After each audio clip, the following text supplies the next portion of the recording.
যদি দেখেন কাউকে সাপে কামড় দিছে তাহলে আপনি কি করবেন? সর্বপ্রথম নিজে অস্থির হবেন না এবং যাকে সাপে কামড় দিছে তাকে সাহস দিবেন। তারপর কাছে গিয়ে সুন্দর করে দেখবেন কয়টা কামড় তাকে দিয়েছে। বিষাক্ত সাপের উপরে চলে 2টি করে দাঁত থাকে, প্রত্যেক কামড়ে 2টি করে ফুঁড়ো থাকবে। যদি দেখেন বিষাক্ত সাপে কামড় দিছে, যদি কামড়টি হাত পায়ে দিয়ে থাকে তাহলে গামছা অথবা মোটা কাপড় দিয়ে মোটামুটি টাইট করে বাঁধ দিবেন। তারপর যেখানে কামড় দিছে সাবান দিয়ে সুন্দর করে ধুয়ে মোটেও দেরি করবেন না, সাথে সাথে স্বাস্থ্য কমপ্লেক্স অথবা সদর হসপিটাল অথবা 250 বেডে নিয়ে যাবেন।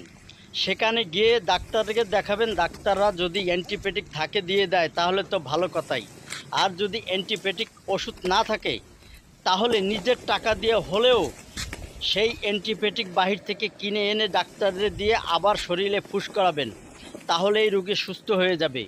কোনোভাবেই ওঝা কবিরাজের কাছে যাবেন না। ভিডিওটি জনস্বার্থে অবশ্যই এখনই শেয়ার করে দিন। আসসালামু আলাইকুম।